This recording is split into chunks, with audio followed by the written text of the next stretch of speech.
welcome once again to our SonRise Project weekly call. I'm so happy you're all here with us this morning, and I hope that we all find a moment of peace and love as we work together to heal ourselves and to heal our children in this very safe space with one another.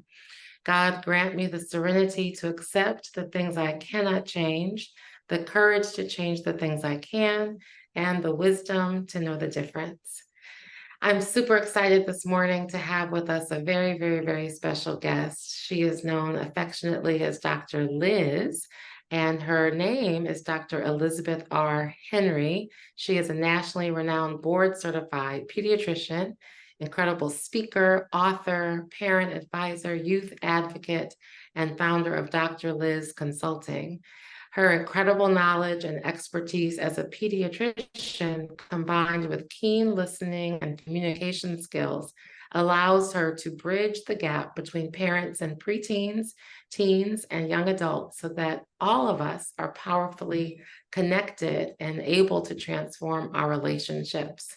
She is the author of an incredible book that I actually just listened to on Audible called You Are Not a Bad Parent, in which she helps parents learn real strategies to support our teens in recognizing their strengths and looking at opportunities for improvement, because ultimately what we're all looking for is how we can help our children thrive and how we can create better relationships with our children. Dr. Liz is a sought-after thought leader, and she has appeared as a guest on numerous podcasts and radio and television shows. She creates and delivers workshops and presentations and has done so for numerous companies and organizations, including Bank of America, PepsiCo, Princeton University, the New Orleans Youth Empowerment Project, and the Congressional Caucus on Black Women and Girls. After graduating from Princeton University, the University of Pennsylvania's Perelman School of Medicine, and Georgetown's Pediatric Residency Program, Dr. Liz spent over 20 years as a pediatrician and youth consultant in New Jersey. She has been honored for her work with youth and the community by several associations, including the Girl Scouts, Boy Scouts, NAACP, and Alpha Kappa Alpha Sorority Incorporated. She has also been named a Healthcare Hero finalist and one of the top 50 women in business by New J Biz. She is a fellow of the American Academy of Pediatrics and serves on New Jersey's Youth Suicide Prevention Advisory Board and Princeton University's Auxiliary Board to the Isabella McCosh Infirmary. She's a lifetime Girl Scout, wow, a member of Alpha Kappa Alpha Sorority Incorporated, the National Drifters, and a wife and mother of a beautiful 25-year-old daughter who I learned this morning is living in Los Angeles and following her dream in the entertainment industry. So welcome, welcome, welcome, Dr. Liz. So honored for you to be here this morning with us. And can't wait to have this conversation because your book is so incredible. And when I listen to it, and by the way, the book is awesome. It's available on Amazon and it is also available on Audible. And I've listened to it on my walks. This is what it looks like if anybody is on and able to see the computer. It's called You Are Not a Bad Parent. I just want to say that again, because we often, particularly on this call, we feel like we're bad parents. And we feel like, what happened? What did I do? What happened? Like, what were the mistakes? And your book, I was telling you this morning, if I read your book 5 years ago, I would probably have different situations. And that's okay. You know, it's not too late. It is not too late. So I really want to start by asking you about your book. You know, why did you write the book and why did you call it You Are Not a Bad Parent? Well, first of all, Kelly, I want to thank you for having me on this podcast and giving me the opportunity to just have a conversation with you and all of your listeners. And I also want to acknowledge you for creating this space for parents to come and have conversations, have tough conversations, and support each other in raising their children. So I think that is key, and I really thank you for creating this for people. Thank you. Thank you. So I named the book You Are Not a Bad Parent because after being a pediatrician, a doctor for kids for over 20 years, I had an inside view, a window seat to the world of parents and teens. And I witnessed the breakdown between the parent-teen connection. And I had the opportunity to study the body language and see those eye rolls and side glances. I don't know if you've gotten those, but I know I've gotten those during the teenage years. And I've heard the sighs and the exhaustion and the frustration in the voices of the parents. And these were the same kids who came into my office holding their parents' hands, willingly giving their mothers hugs and kisses. And now when they're teenagers, they're at the farthest most corner of their room with the hands crossed, contradicting everything their parents were saying. So, I want to ask you and the audience, have you ever said to yourself or even out loud, like, what is wrong with the kids these days? Like, why? Absolutely. It's like, why aren't they listening to me? Why does everything have to be an argument or a struggle? And Right. and you may have even asked yourselves, like, why are they always on their phones? I ask them a question, they're answering me back with these one words, one word sentences. Like, what is happening? Like, I'm working, I'm trying to provide the best life for them. Like, what am I doing wrong? Am I a bad parent? And I found Right. that a lot of parents who came to me asked themselves that question. And the parenting years are challenging.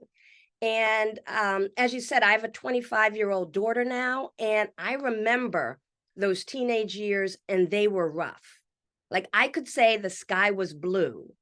And my daughter, her name is Lauren, she was like, "What are you talking about, Mom? It's not blue, it's gray." And I want to recount a story when she was in middle school. And the middle school had this parent portal, and I don't know if some of your schools have these parent portals where you can check their grades and whether they're on point with homework. But I was sitting at the desk checking, it's called Genesis, checking Genesis, and I was typing my password in, and it I couldn't get in. I typed it in again, checked it, I was typing it in, couldn't get in. And then finally I called upstairs and I said, "Lauren, like, what's the password to Genesis?" And I share this in my book. And she said, "It's the same password we always use." I said, "Okay, I've been trying that." And then I end up calling the help desk. And, the lady answers, and I said, "Something must be wrong with your system, or I forgot my password because I can't get in." And she starts typing. I hear her typing. And she's like, "Well, that password was changed yesterday." And I was like, "Oh, okay." And then I was like, "Lauren," I called upstairs, and I was like livid.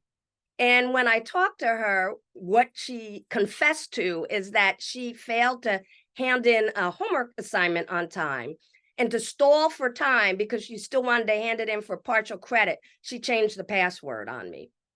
And she suffered the consequences. She was grounded for that.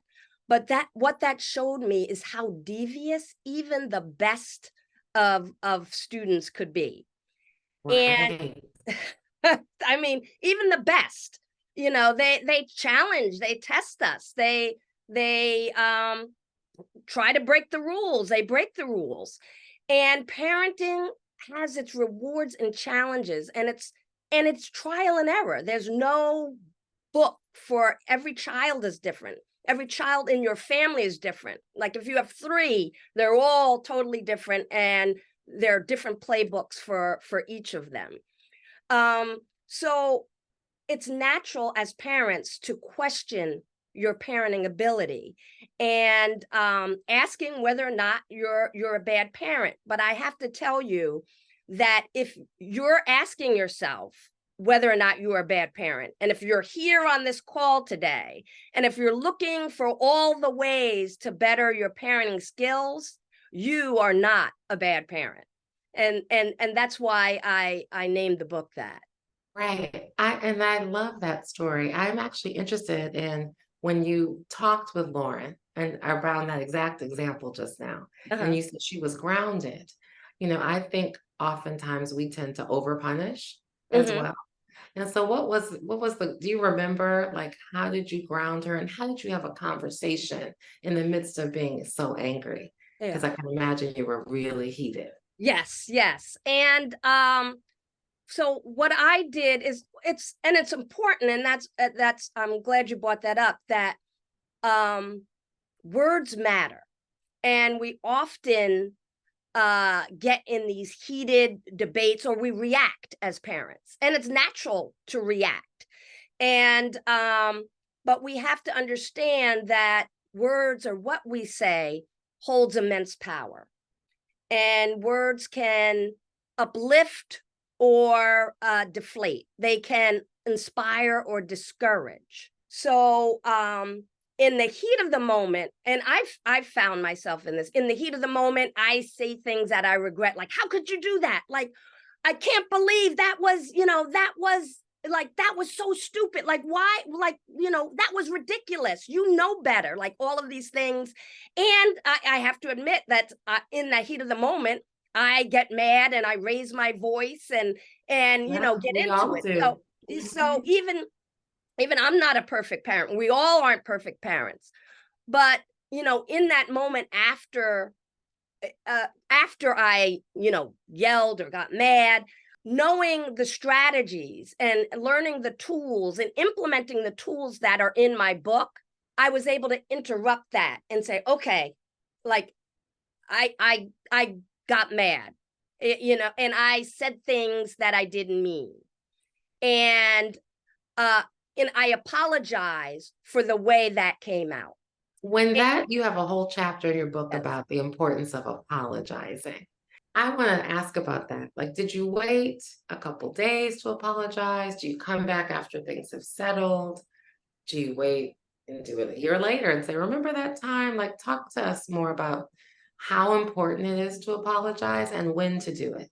It's important, as soon as you recognize that you made a mistake, to do it right then and there, because children, especially preteens and teens, internalize things.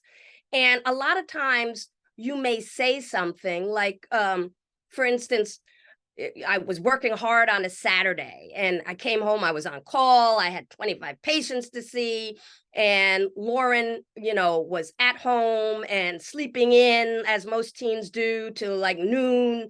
And I come home expecting that her room is, clean, and I open the door and it looks like an explosion. And I'm like, what are you doing? Like, you are so lazy. Like what, you're sleeping till noon, and I'm working. And recognizing that, saying you are so lazy, kids internalize that. And the more you say those things, the more they think that's who they are when they're not. And like, as a parent, they may do something ridiculous and you can say, that was stupid, you're so stupid, or you're so clumsy, and we don't realize what they make that mean about themselves.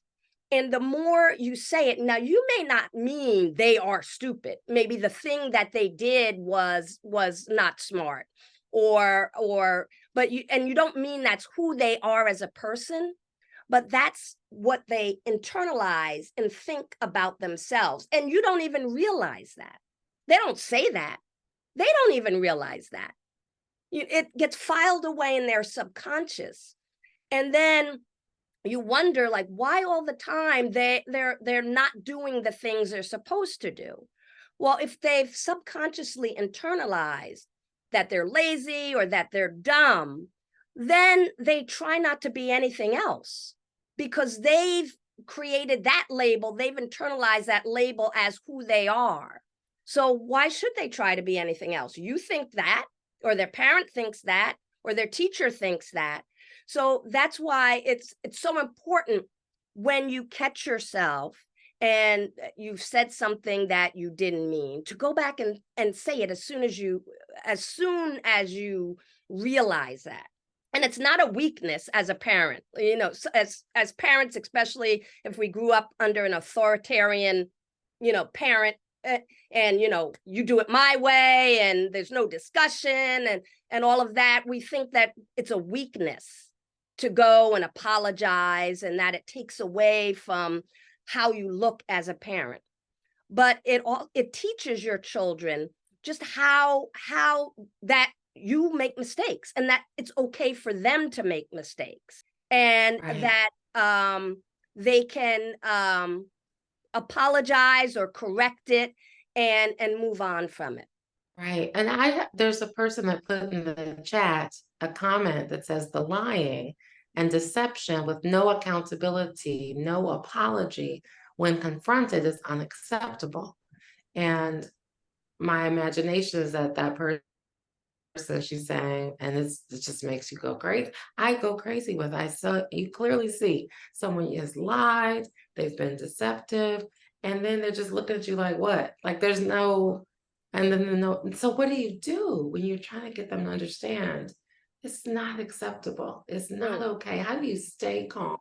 Or what do you do?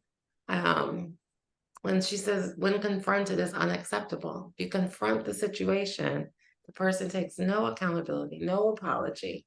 What do you recommend? Well, in that case, instill whatever, you know, whatever they did or whatever, tell them how that is unacceptable. So be truthful, like that is unacceptable. That's not what I expect. What I expect and what I need and would like in this is an apology. Now they're not going to give it to you right then. they're just not. But set up your expectations, which you probably have already. Set up what you expect them to do, and also model it. So make sure that you're doing the same thing, right? So if you're doing something, you know, wrong, or you found that, you know, you accuse them of doing something and you were wrong about that, and you didn't go back and clean it up and apologize, then that's not the model for them to do the same. So that's important that as a parent, you model the behavior that you want from your child. But in the person who put that in the chat, no, that's not acceptable. And you shouldn't accept that from them. So you be clear as to what you want from them and what you expect. And it all goes back to, especially if you put this in place, as the earlier the better, is to create that connection with your young person so that there is that open relationship and dialogue, so that when they get to those troubling teenage years, there's space to have that conversation and connection. And that word right there, connection, that is so foundational to the book that you really talk about that. How can you give us some examples of how to do that? Or for Tiara, who wrote in the note, I'm just starting to get to that place.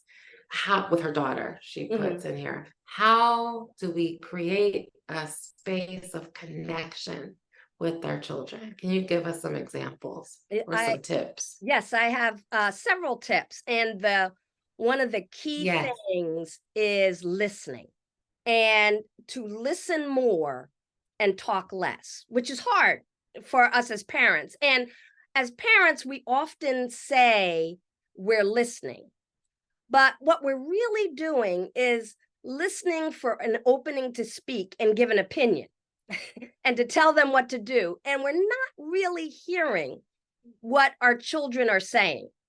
And so a lot of times when your kids say, you're not listening to me, they're actually right, because you're just listening and waiting for them to stop talking so that you can put your 2 cents. That's right. That's exactly right. And so, and a lot of times our kids don't want us to fix things, and it's hard as parents because we want to jump in and fix things for them. And a lot of times they don't want us to fix things. What they want is to vent and use you as a sounding board.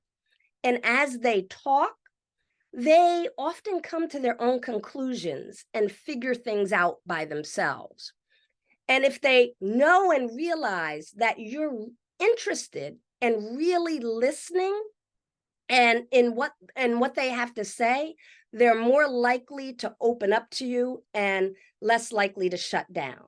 And another part of listening is listening without judgment or interruption. And that is really hard.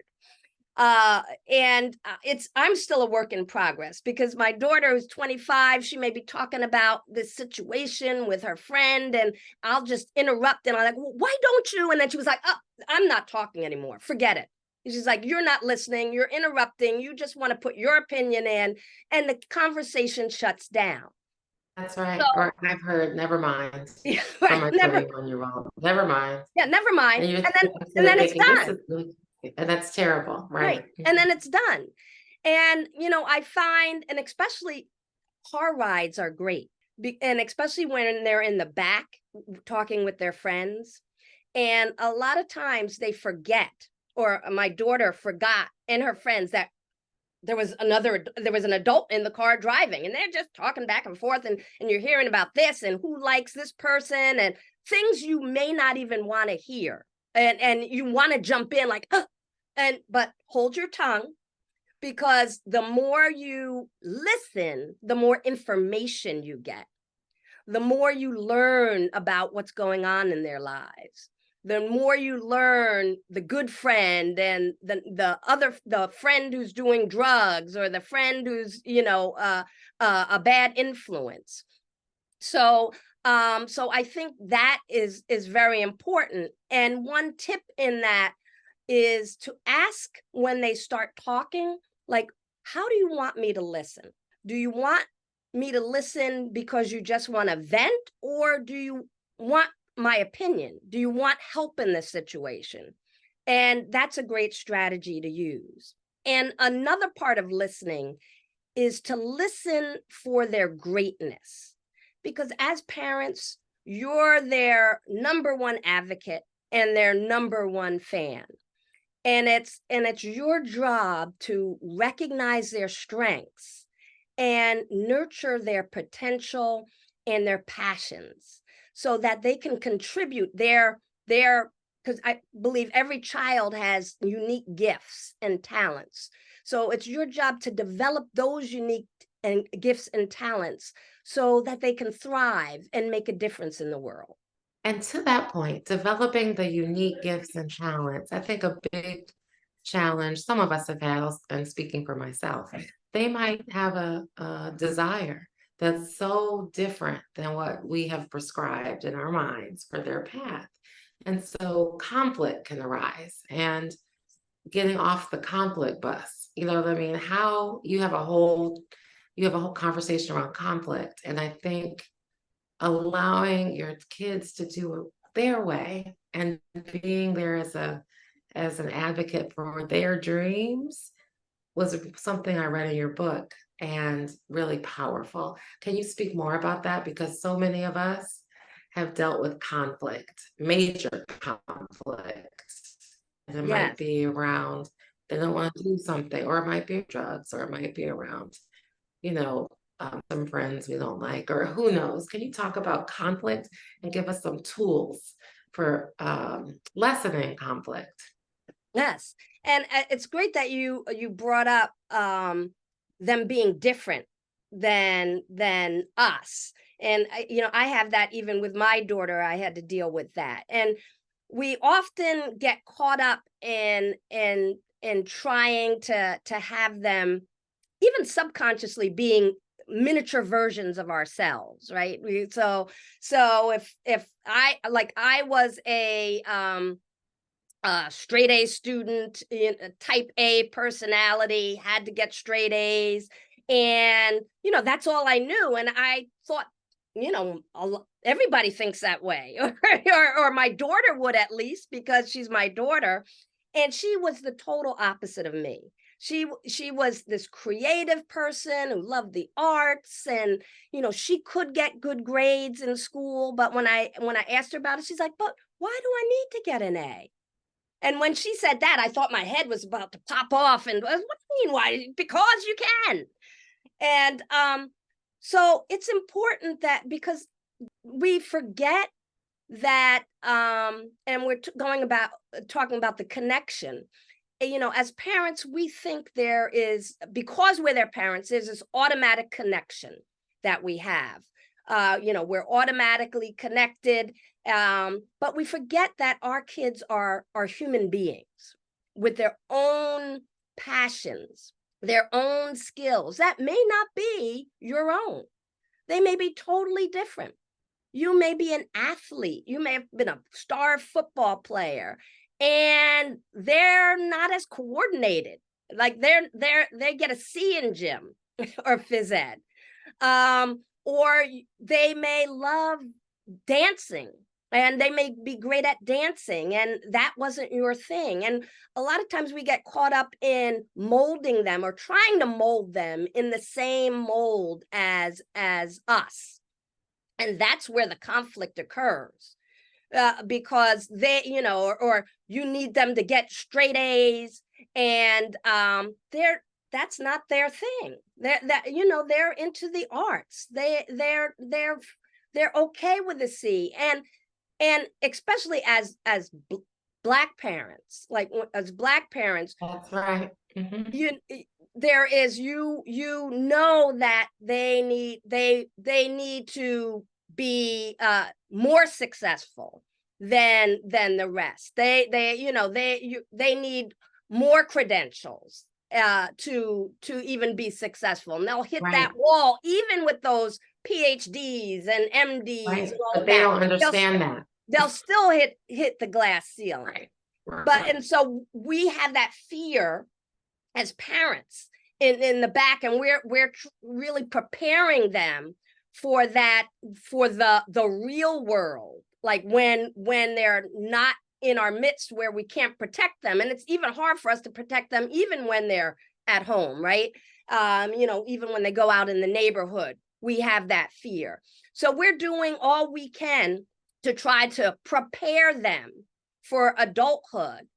But then that gets us into trouble, because our preparation, it's not their passion. Their interest is in something else. And so it's important to be interested and engaged in who they are, like know what they love and who their friends are, what makes them tick. And that is so key. And instill in them the need to be like my mom. I grew up with my mom, and my grandmother raised me, and they raised me to be the best that I could be. So if you raise your kids to be the best that they could be, using their talents and the passions that they have and that are unique to them, I think that is important, and will help them see that you support them. You support them in what they're good at and what they're interested in, and that you are interested in their friends, and you're connecting with their coaches and their teachers, and you're involved in their school and all of that. And it builds trust, and it builds that connection. Right. And now a lot of times teenagers act and preteens act like they don't want you at school. Or, like, oh, you're so embarrassing, or like, why are you here? You're here again. But really they do. They won't admit it. But you showing up and you being involved tells them that they care, that you care. And I've had in the practice, I've had a teenager talk to me, and they had parents who let them do whatever they wanted to do. They had no curfew. They could come and go as they please. And you would think that they liked that, right? But they confided in me that because of that, they didn't think that their parents cared, because all the other parents, had these curfews and were on top of their children, and they didn't think their parents cared. So it's important to be interested and engaged in their lives. Interested and engaged, and yet not have too much pressure. Pressure. And I think you touched on, being a Black parent. We often pressure our kids.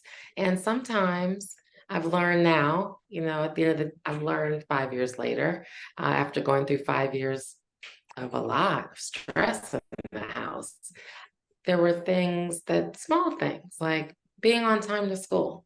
I finally realized, does it really matter? Like, yes, it matters. Does it really matter to cause this huge argument in the morning? No. So-and-so's going to be 5 minutes late, 10 minutes late, and it's going to be okay. And eventually, they're going to realize that that's not okay. And they're going to learn that, possibly a hard way. But at least they'll learn it on their own. So can you talk about pressure? And then I want to go and ask you about your practice, your consulting practice.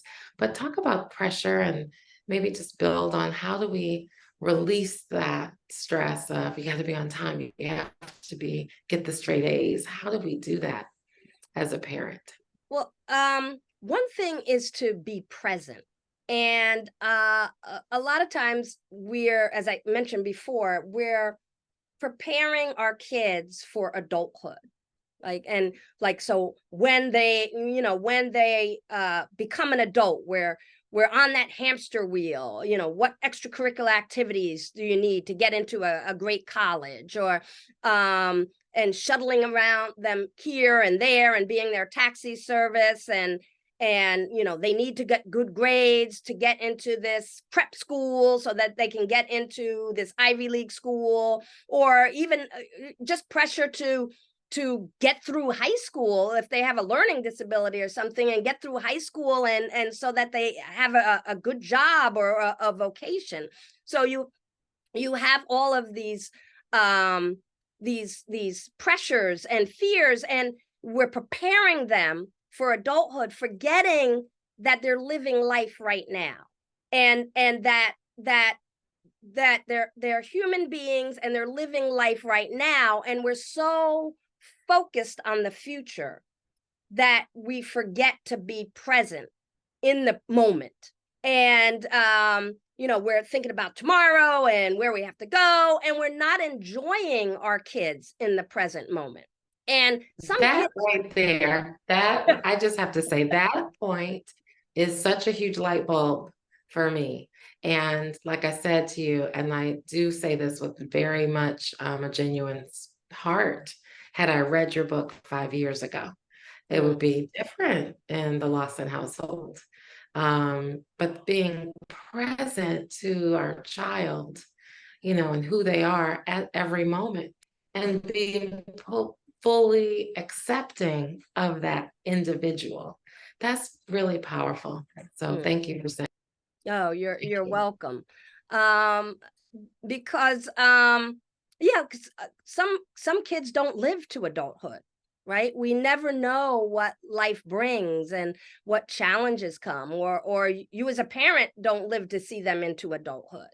So it's being present moment by moment, in enjoying things. And I there's some strategies even to be present, like mindfulness is good.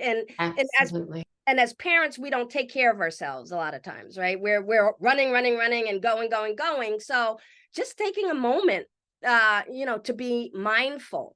There are plenty of apps, meditation apps, breathing, just taking a moment to take 5 deep breaths, even, because we're always taking these shallow breaths and on the run, but just stopping, just in the heat. If you're in the heat of the moment or a heated battle, just step away and take like 5 or 10 deep breaths, and then come back to the situation.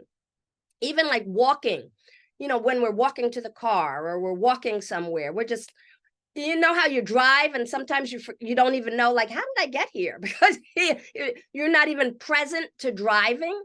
So, walking to the car, or even walking through the hallway at work, like focus on your steps, like actually focus that, oh, I'm walking, I'm taking this step, or saying, if you're walking, thank you every time you take a step, or being grateful. It just gets you present to that moment. Going Yeah. outside and being in nature is another way, and just being in awe of the trees or the grass, those I types love of things. that. I love that. And I think, being present, being grateful, you said just now the word gratitude. And you mentioned, and you're right, my 21-year-old, as everyone here knows, who's been here for the last few years, did try to end his life a couple times. And I'm so grateful when I see a picture of him, posting, going to a football game. Mm, It's like he's alive and mm, he has a smile on his face. And every day I'm fully present. Even if he calls at 3 in the morning, there was a time I'd be like, don't call me at 3 in the morning, I have to work tomorrow. Now I listen, I take deep breaths, and mm, I'll say, I love you. That was another chapter of your book. I love mhm, you. Please get home, please. Need you to calm down, but there's a different level of my response that has really worked. And you talk about it all throughout the book, being present, apologizing and telling your child, I love you. That was a whole nother piece, like reminding them that you love them. So mhm, critical. mhm. I want to ask you something. I want to make sure we have time for people to ask you questions. You sold your pediatric practice and really have focused on your consulting company. Can you talk about that and how does it work? And do you take clients virtually? And then I want to open up the floor for our guests who may have a question for you. Yeah. Well, as after being a pediatrician for over 2 decades, I began to see a pattern that was consistent across the board. Like, it didn't matter who the parents were, it didn't matter who the teen was. There was conflict within the adolescent years, no matter what. And so I would often, when I was practicing, I would have parents ask me about strategies to steer their kids in the right direction, and they were worried about peer pressure or them making poor decisions, and they needed guidance on how to have these tough conversations with about peer pressure or social media or substance use. And I also began to see an increasing number of young people come into the office with headaches and stomach issues and anxiety, which were caused a lot by stress. Now, many of them did need therapy, some did, but a lot of them just needed methods to cope and strategies to recognize their strengths and just to overcome the challenges that they're facing. And then parents would come to me and ask very important questions about that impacted their kids' well-being, but were often out of the scope of the medical issues they came in for. So I didn't have the time to deal with their important questions in depth. So I realized that parents needed and wanted to know how to best support their kids. So I created Dr. Liz Consulting to do just that. So so the type of parents, so I do a lot of things. I do public speaking. And so if you want to take this discourse into your educational institutions or organizations, I offer speaking engagements. I speak to both parents and teens and young people. And my clientele are parents, but mostly they're moms in the ages of 40 or late 50s, and they're struggling and they're frustrated with really losing control over their teens. And if they have younger kids, they're thinking about, oh well, and the younger kids are following suit, so they're growing distant with their teenager. their moods. They don't understand their moods. They're not listening. And they're seeing all these things on the news, the social media, and they really don't know how to deal with that. They're overwhelmed. Many are balancing, they're married and they're balancing family and work, and they're the ones in charge of the scheduling. So they really just need someone, and they're looking for answers to their questions and their concerns to be addressed, and guidance and on how to navigate these turbulent parent years, so and the teenage years. So besides the public speaking, I have the book on Amazon, You Are Not a Bad Parent, A Pediatrician's Guide to Reducing Conflict and Connecting with Your Teens. And then I also do one-on-one coaching virtually with a select group of parents. So all of that, if you go to my website, drlizconsulting.com, you can see all the services I provide. That's perfect. Thank you. Super tremendous. The book is phenomenal. And so I just want to share that again. It's been really great. And I've loved walking and listening to it, actually. So I want to make sure we have time to open up the floor. If anyone wants to come off of mute, you can hit *6 if you're on your phone, or you can type it in the chat if you prefer. But please, we have this incredible dynamic, wise consultant and pediatrician here with us this morning. If you have a question, please feel free to jump in or put it in the chat. There was a comment earlier about lying and how it has a domino effect, both for the person that lied and also for the person being lied to. So absolutely true. Yeah, and it destroys trust. And that's where the trust, when you're lying, then the trust goes away. And and then people and teens don't realize, and people in general, and maybe this is a great way to talk to your kids who lie about it, is that it's so easy to lose trust, right? And so one lie, two lies, the trust is gone, and it's harder to rebuild it. Absolutely. Yeah. I have a question around, I've had several friends and people I don't know, but people in our SonRise Village who have reached out and said their child seems really depressed. And we know the rates of depression and anxiety have skyrocketed for so many reasons. If a person a parent is dealing with a loved one, child, teenager, young adult, who might be in their room all the time, won't come out of the room, barely speaks, what would be some advice you would share on how to help them, or how to know that there's help available? Yeah. Any thoughts on that or advice? Yeah, and thank you for bringing that up, since this is Suicide Prevention Month, and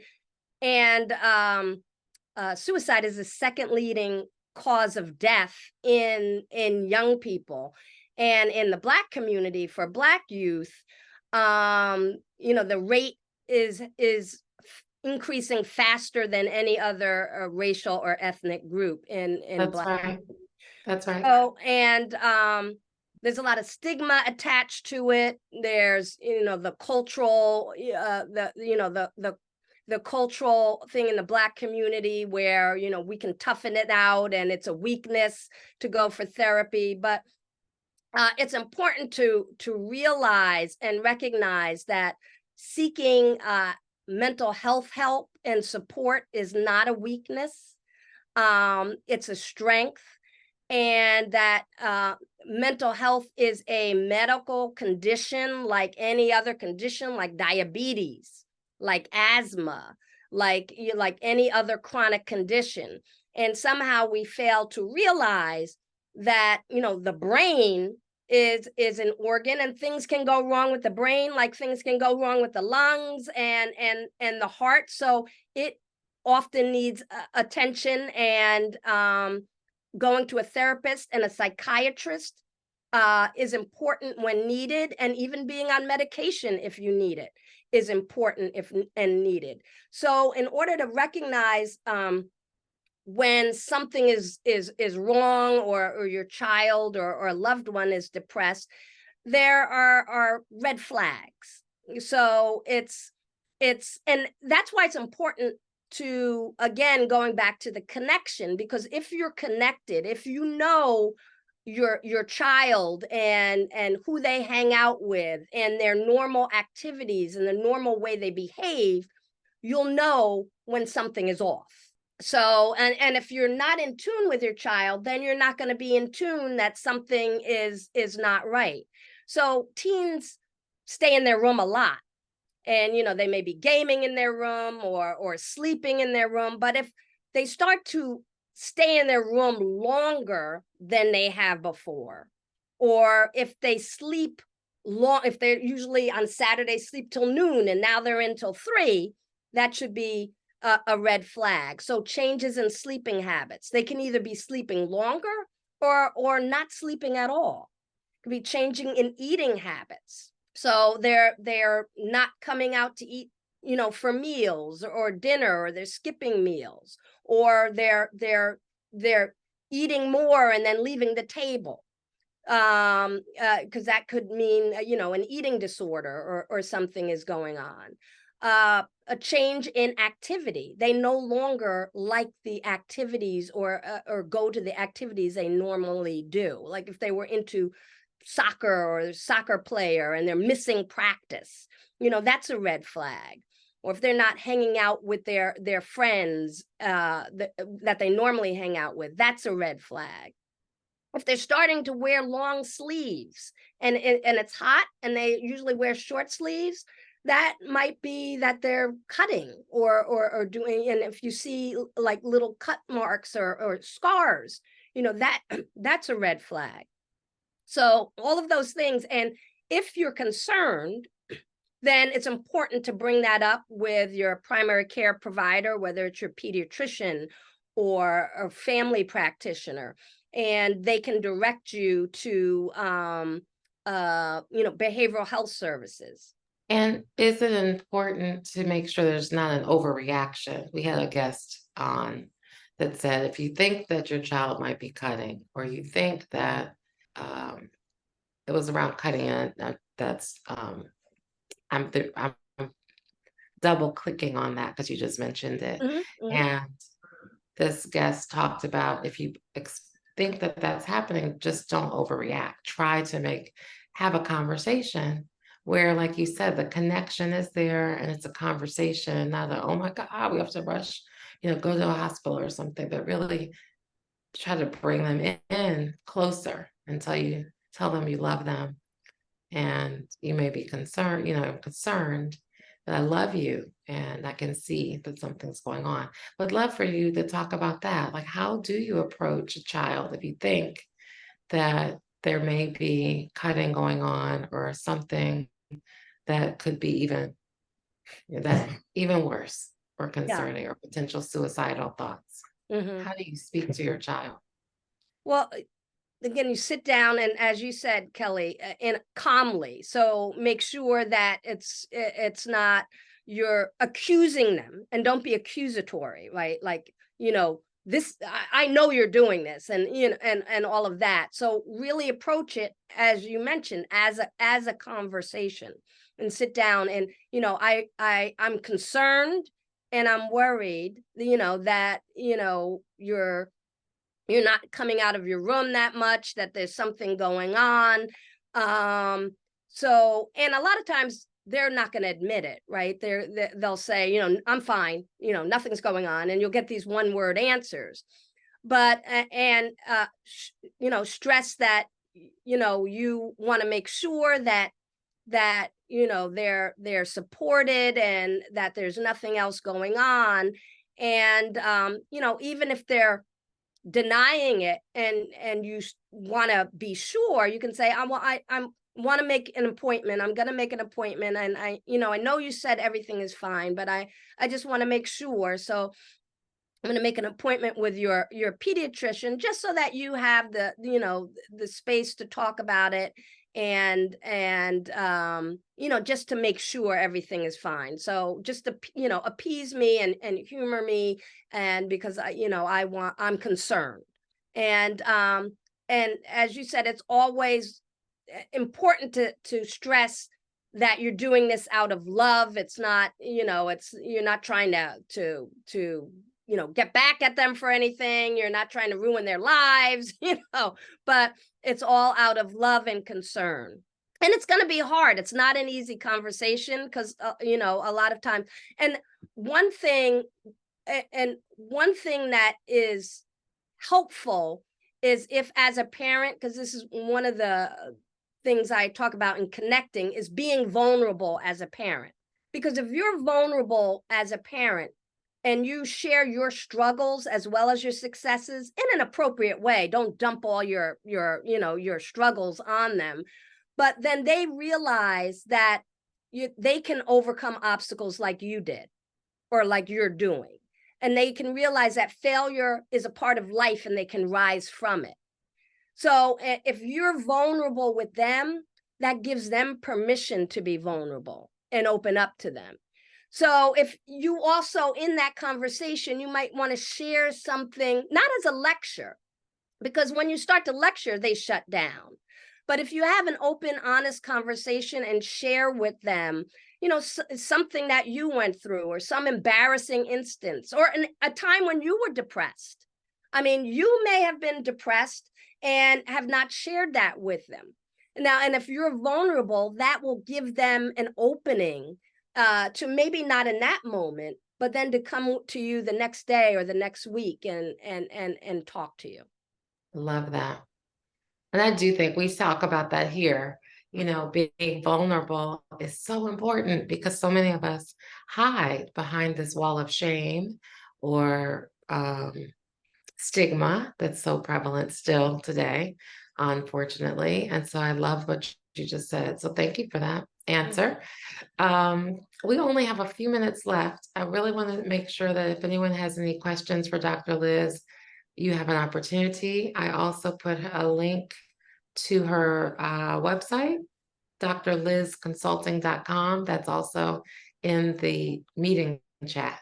Any questions for Dr. Liz or comments this morning? We have time for maybe one. I'm looking to see if anybody has come off of mute. It's a quiet morning, maybe. Okay, nothing yet. Well, I would say as we close this morning, if there was one piece of advice out of your incredible book, like I said, that all these chapters on listening and different types of parenting and acknowledging, apologizing, there were so many nuggets. If you could say the most important thing we can do as parents is blank, what would that be? I would say listen. Listening is key. But I would also say give yourself as a parent space and grace. And you're going to make mistakes, and just give yourself space and grace to learn and grow along with your children. I love that. And listening. That's so huge. What someone said here once, listen and silent have the same letters. And so we learn to be silent ultimately, switch the letters around and really listen. It's so important. And by being silent, stop talking. You said this earlier. Stop talking so much. Listen more. So thank you for that. And I love that you said give ourselves space and grace. We're doing the best we can. We're doing, and oftentimes what we were taught or how we were parented. So we have to rewire our brains and rewire our actions. And people like you are here to help. And so I'm so grateful for your time this morning. And excuse me, for being here with our village on this beautiful Sunday morning. So thank you so much. Well, thank you for having me. And anyone who wants my book can get it on Amazon. You Are Not a Bad Parent. It is a phenomenal book. Really, really phenomenal book. So I encourage everyone to pick it up. As I said, I listened to it on my couple of walks, and got through almost the whole book, and it was just nugget after nugget after nugget of real, tangible advice and easy things we can do differently in our day-to-day lives with our children or other people, quite honestly. So really great book. It's on Amazon and it's on Audible, and drlizconsulting.com has all of her additional services as well.